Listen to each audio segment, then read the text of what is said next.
Audiolibros en 15 minutos. Suscríbete al canal y explora un nuevo libro cada día. La desigualdad impide que el planeta prospere. En la India, una familia pierde su granja. Las recientes cosechas de arroz se han visto devastadas por la sequía, y las ganancias de sus exiguas cosechas se han visto erosionadas por las empresas agrícolas multinacionales que han reducido el precio de venta de los cultivos de arroz. Hay semillas de arroz resistentes a la sequía, pero la familia simplemente no puede comprarlas. Mientras tanto, California, un multimillonario aborda su jet privado para un vuelo de 15 minutos entre dos ciudades. Hay algo malo en esta imagen. La enorme desigualdad de riqueza es uno de los problemas más apremiantes a los que se enfrenta nuestro planeta. Los 1.000 millones de personas más ricas del mundo consumen el 72% de los recursos del planeta.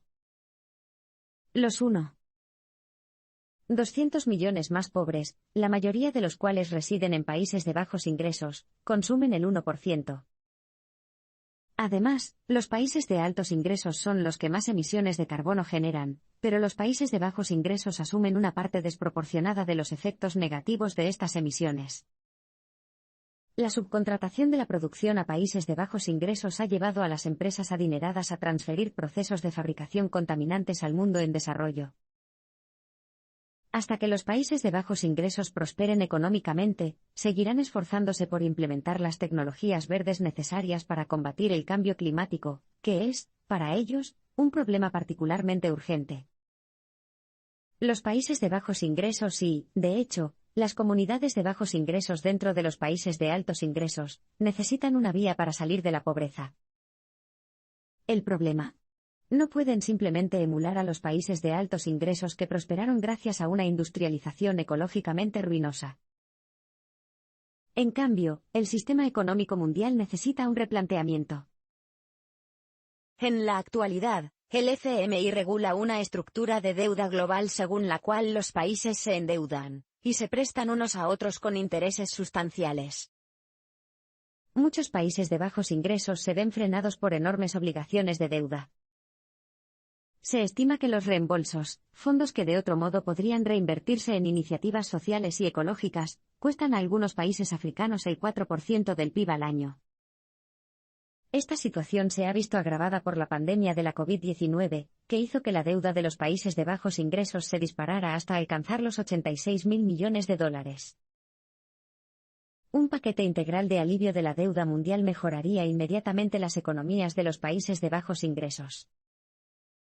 La deuda debilita la moneda local, y tiene un impacto negativo en la liquidez. El levantamiento de las deudas fortalecería las divisas, y liberaría efectivo para invertir en iniciativas sociales y en la industria local. Un New Deal verde global, uno que legisle contra las empresas que invierten en industrias contaminantes en el mundo en desarrollo, incentivaría a todas las economías a cambiar a tecnologías ecológicas. Un impuesto al carbono que se imponga directamente a los productores de carbono, lo que es más importante, uno que distinga entre el país o la empresa responsable de las emisiones, y el país en el que se registran las emisiones, debería reducir la huella de carbono global. Si se relajaran las leyes de propiedad intelectual que protegen las patentes de las nuevas tecnologías ecológicas, los países más pobres podrían implementar rápidamente procesos agrícolas y de fabricación ecológicos y sostenibles. La educación y las oportunidades económicas pueden detener la superpoblación. El crecimiento de la población se ha visto a menudo como una bomba de relojería que amenaza con destruir el planeta. La ansiedad por el creciente número de personas que compiten por los agotados recursos de la Tierra no es nada nuevo. En los últimos 100 años, la población mundial se ha duplicado 2 veces. ¿Y si el crecimiento de la población continúa al ritmo actual? La población mundial se disparará hasta alcanzar los 11.000 millones de personas, una cifra que pondrá al planeta bajo una presión considerable. Sin embargo, la solución viable y compasiva a esta situación no es tan simple como frenar el crecimiento de la población. En cambio, consiste en empoderar a algunos de los grupos demográficos más vulnerables del mundo, las mujeres y las personas mayores. El crecimiento de la población no se extiende de manera uniforme en todo el mundo. En algunas partes del mundo con ingresos altos, la tasa de natalidad es inferior a 2 hijos por mujer. Es probable que las mujeres de los países de bajos ingresos tengan más hijos. En África Occidental, por ejemplo, la tasa de natalidad es de 6 o 7 hijos por mujer. ¿La razón? Las mujeres con ingresos más altos tienen más probabilidades de recibir educación, tener carreras y estar informadas sobre las opciones de planificación familiar. Todos estos son factores que conducen a una tasa de natalidad más baja y a un ingreso más alto por persona. Si las mujeres de los países de bajos ingresos pueden acceder a una educación de calidad, verán una mayor movilidad social y oportunidades económicas.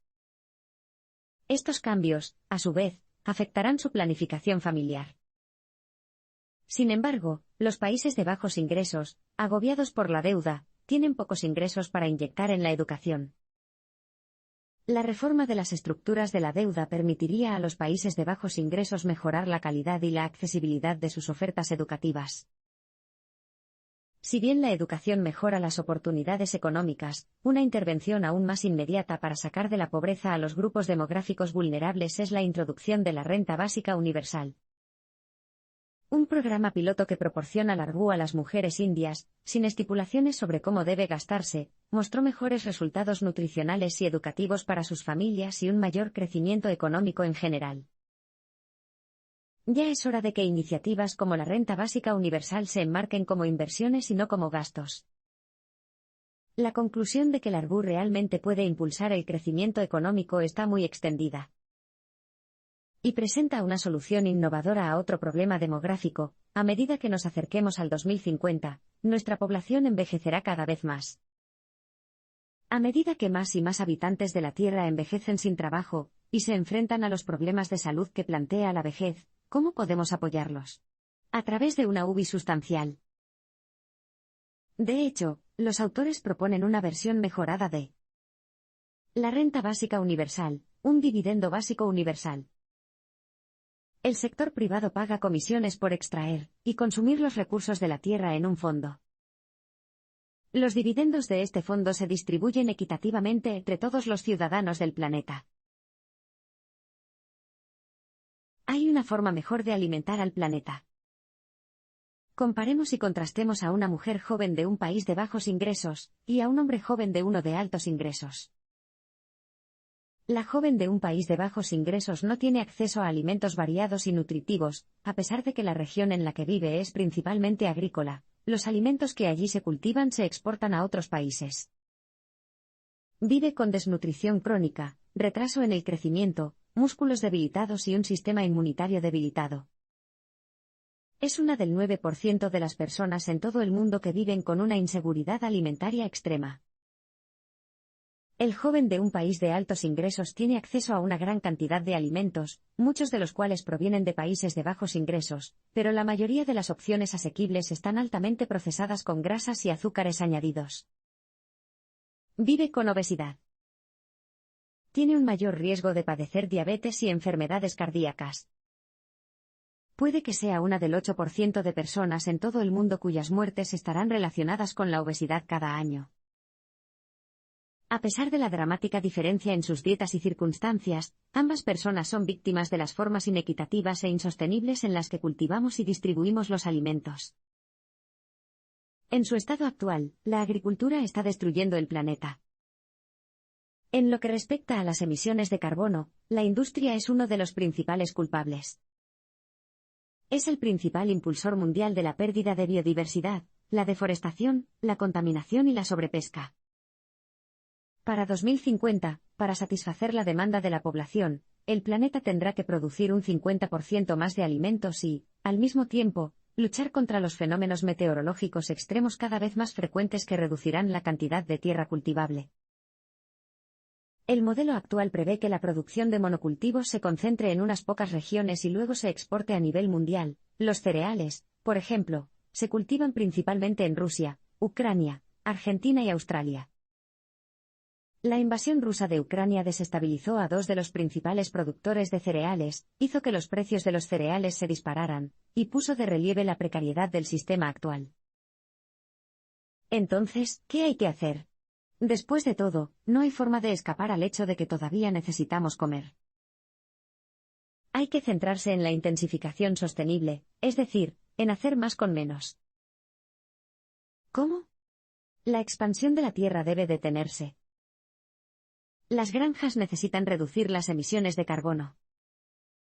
Y los alimentos deben producirse de manera eficiente. La clave para lograrlo podría estar debajo de nuestras narices o, más exactamente, debajo de nuestros pies. El suelo es un depósito natural de carbono, pero a medida que ese carbono se expone al aire, se convierte en dióxido de carbono y entra en la atmósfera. Las prácticas agrícolas convencionales han hecho que el suelo pierda entre el 50 y el 70% de su reserva de carbono. La rotación de cultivos, utilizar la misma tierra para cultivar diferentes cultivos, en lugar de monocultivos, mejora la estabilidad del suelo y la capacidad de almacenar carbono. Cultivar diversos cultivos también ayuda a evitar que las plagas y enfermedades que atacan a un tipo de cultivo se conviertan en endémicas. Esto permite a los agricultores utilizar pesticidas menos contaminantes. Los cultivos de cobertura, que se plantan para cubrir el suelo en lugar de para la cosecha, también pueden mantener la estructura y la integridad del suelo. Las nuevas tecnologías permiten perforar las semillas en el suelo, lo que limita la exposición del carbono almacenado al oxígeno. Estas técnicas de agricultura regenerativa permitirán producir más alimentos para el consumo local, en mayores cantidades, utilizando menos tierra. Esto va a ser caro. A riesgo de que suene como un disco rayado, debe llevarse a cabo una reforma del sistema político que impulsa la práctica económica mundial para que el planeta realice este cambio necesario hacia la agricultura regenerativa. Cambiar las prácticas agrícolas no bastará por sí solo. Los que vivimos en países de altos ingresos necesitamos repensar radicalmente nuestras dietas. Fundamentalmente, debemos hacer la transición a una dieta saludable para el planeta, una que no sea estrictamente vegana o vegetariana, sino que reduzca drásticamente el consumo de productos animales y lácteos insostenibles. Las innovaciones en los productos animales de origen vegetal y cultivados en laboratorio significan que no tendremos que decir adiós por completo a las hamburguesas con queso. Los combustibles fósiles son cosa del pasado, pero no hemos recibido la nota. El Acuerdo de París de 2015 estableció un plan sobre cómo el mundo podría enfrentar el cambio climático en conjunto. ¿Una de sus conclusiones más importantes? La necesidad de mitigar los efectos del cambio climático manteniendo los niveles de calentamiento por debajo de 2 grados. Esto significa básicamente reducir a la mitad las emisiones de carbono cada década a partir de 2020. Sin embargo, la mayoría de los firmantes del acuerdo aún no han reducido significativamente su dependencia de los combustibles fósiles. ¿Por qué? Cambiar nuestra relación con los combustibles fósiles implicará reestructurar la economía mundial. Los combustibles fósiles están arraigados en el sistema capitalista industrial. El lobby de los combustibles fósiles es poderoso e influyente. Pero podemos vivir sin combustibles fósiles. ¿Necesitas carbono petróleo? ¿O sus subproductos, como el hormigón, el acero y la gasolina? Por supuesto que no. Por otro lado, es posible que necesites algunas de las funciones que te facilitan en la vida. Te alojan, te mantienen caliente, te permiten viajar de un lugar a otro, te ayudan a hacer tu trabajo y conectarte con tus amigos y familiares. La electricidad y la energía renovable pueden mantenernos calientes, móviles y conectados tan bien como los combustibles fósiles. Así es como hacemos la transición. Tenemos que ser eficientes. No solo con las fuentes de energía que utilizamos, sino, fundamentalmente, con cómo las utilizamos. Es un uso más eficiente de la energía si hay menos automóviles capaces de transportar a más personas. Por lo tanto, necesitamos introducir una mayor eficiencia sistémica en el transporte, no solo con más coches eléctricos en las carreteras, sino también con opciones innovadoras de viajes compartidos que funcionen, mejorando el transporte público existente y rediseñando las redes para permitir una mayor movilidad de peatones y ciclistas. Y eso es solo transporte. Hay más eficiencias que identificar e implementar en todos los ámbitos. Tenemos que usar electricidad. La energía derivada de los electrones, no de las moléculas de carbono, no calentará el planeta. El ambientalista estadounidense Bill McKibben lo expresa de manera muy sencilla: no construyas nada nuevo que se conecte a una llama. Por supuesto, abandonar la infraestructura existente que funciona con combustibles fósiles resultará más difícil, pero los combustibles más limpios y ecológicos, como el hidrógeno y el amoníaco verdes, pueden ayudar a facilitar la transición. Por último, debemos aceptar lo inevitable. La energía verde ya está aquí. Cada vez más, la energía renovable es una fuente de nueva energía más rentable que los combustibles fósiles. Pronto, las energías renovables superarán en costes a los combustibles fósiles en todos los niveles del mercado. Muchas partes del mundo podrían satisfacer sus necesidades totales de electricidad mediante la energía solar y eólica. Solo falta la infraestructura, por ejemplo, paneles solares adecuados. Estas nuevas tecnologías tienen el potencial, no solo de reemplazar el sistema actual que funciona con combustibles fósiles, sino de mejorarlo en gran medida. Estamos hablando de un suministro de energía abundante, tan abundante que podrá alimentar sistemas complejos de captura de carbono, y con el exceso suficiente para purificar y reciclar sus propios productos de desecho. En términos de energía, la humanidad vive en el pasado. Con el cambio a la electricidad, el futuro parece mucho más brillante.